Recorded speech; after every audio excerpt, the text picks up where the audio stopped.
welcome back to my channel, Time with Lauren. Today's recipe is a super easy one that's been around for ages, and it's totally customizable to your family's taste and preference, and it's a family favorite for ours. So like to make this for guests as well for like a quick dessert, and I also make it when I'm taking meals to a family.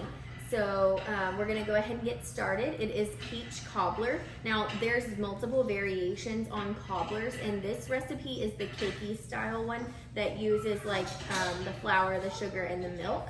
It's not the cobbler which uses a pie crust. I make that as well, but we just have different variations for different purposes. Sometimes we need a quick cobbler. This throws together super quick and easy, multiple variations, and you can even use canned peaches, which is what I'm going to use today because I think most people probably have this on their shelf, but I have most certainly made it with I make it with frozen peaches, fresh frozen. When we buy peaches each summer, we freeze them, and I make it with that. I make it with home canned peaches as well. So you can use any fruit and juice. If you want to use fresh berries, we often use blackberries for this, and we will cook down the blackberries with a little bit of sugar and water, and so that you end up with a fruit and a liquid mixture. So what you need for this recipe is some sort of a fruit in a liquid, and you don't need a lot of liquid. Even if you were to just put berries or just peaches fresh in here, fresh sliced peaches, it would work just as well.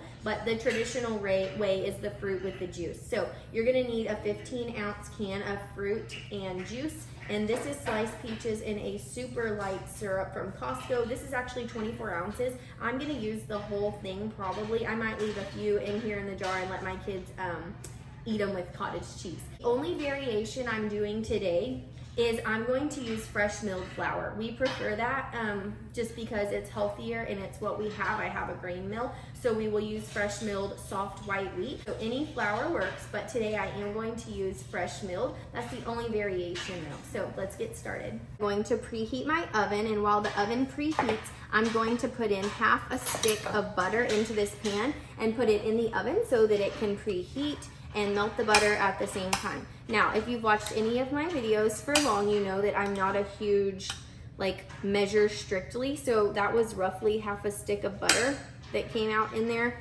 and I'm happy with that. So I'm going to put this dish in the oven and turn it on, and then it's going to melt while it preheats. Now, you don't want to leave this dish in the oven so long that the butter browns. You just want it melted. So keep an eye on it, but by about halfway through your preheating time, your butter should be melted.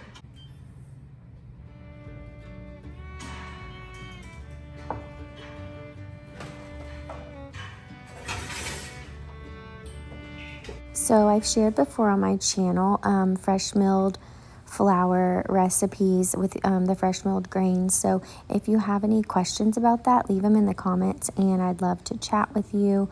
We really enjoy milling our own grains and having the superior product of a fresh milled flour. The nutritional profile is just by far greater than anything you can get from the store, even labeled whole grain. Just milling it yourself is much healthier. We have our 1 cup, this is actually a cup and a half of fresh milled flour. When using fresh milled, it doesn't absorb as much water, so I find that I do need a little bit more, but if you're using regular all-purpose flour from the bag, 1 cup is it. I'm going to add my 1 cup of sugar. And this is just regular cane sugar. All right, so we have our 1 cup of flour, 1.5 cups if you're using fresh milled soft white wheat, and we have 1 cup of sugar, and then we're just going to add a pinch of salt, and I'm going to add 2 teaspoons of baking powder.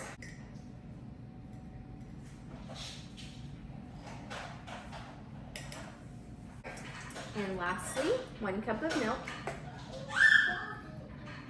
And for this, any milk will do. You can use if you're dairy free, you could certainly use almond milk or oat milk or soy milk, whichever milk you prefer. But today we're gonna be using our favorite raw milk.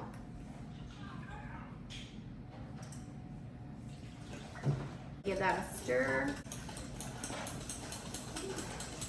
And whisk it up and give the sugar a chance to dissolve in. All right, And while we wait for the sugar to kind of dissolve and mix in, I'm gonna tell you about not necessarily a secret ingredient, but a favorite of ours. We love almond extract, and I think it just gives a little bit of something that most people don't really know what it is, but if you leave it out, it is certainly missed. So almond extract, this is also, you can use vanilla extract as well, but we think that almond and peaches go so well together. And another one of our favorites is cherries. I will use the frozen sweet dark cherries from Costco, and I will cook those in a pan with a little bit of sugar and water, and then I will add the almond extract and use it to make this recipe, and it is delicious. So just give that a stir, mix in your almond extract, and that is it. And then we will just wait for our oven to preheat. All right, so our butter is melted, so we're gonna grab out the pan.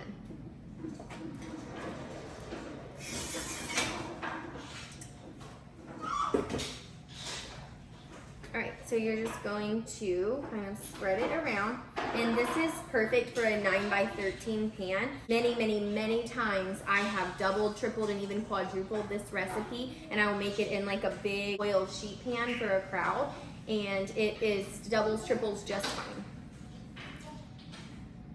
So you're just going to spread the butter around a little bit, and then you are going to pour in your batter mixture. So give it a good last stir and make sure all that sugar is dissolved. You're just going to pour it into the buttered dish.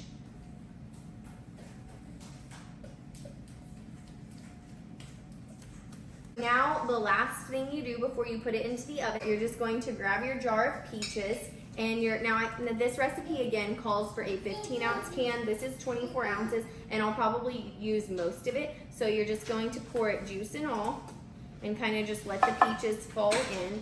Now, if you like a lot of peaches, use all of it. If you only like a few, use less. You like the big chunks of peaches, so I'm just gonna kind of push them around so that it's even with my finger. And you could also certainly chop these smaller if you want. Like I said, this is super customizable, and you can make it however your family prefers. So one last one will probably do it for us. I'm just gonna kind of get those evenly spread out.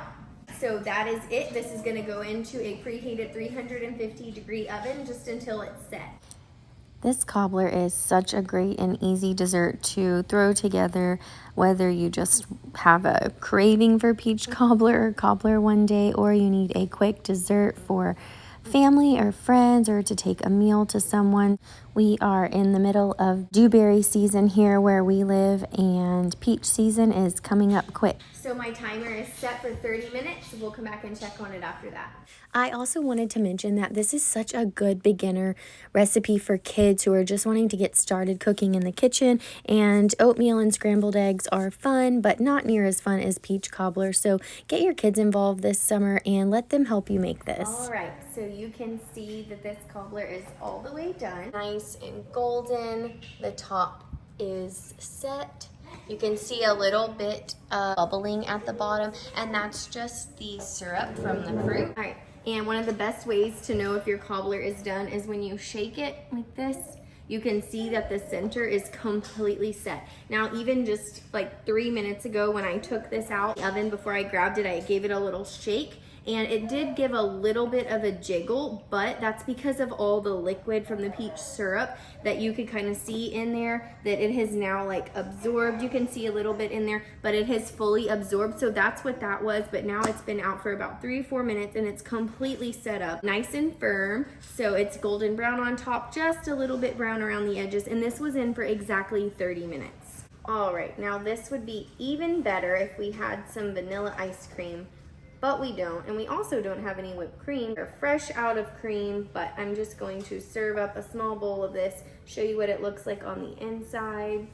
All right, so I'm just going to give you a shot of the crumbs here. You can see it's nice and cakey, super tender, And like I said, this is ground soft white wheat, so the texture and the color is just a little bit different than what you would see if you used all-purpose flour, but it is delicious. And as you can see here, I have some very eager and happy taste testers. They got to do this big boy job while the little ones were napping. I hope this recipe blessed you, and if you have any questions, just leave them in the comments. I look forward to chatting with you. And if you haven't already, go ahead and hit that subscribe button, and we'll see you in the next one. Bye, y'all.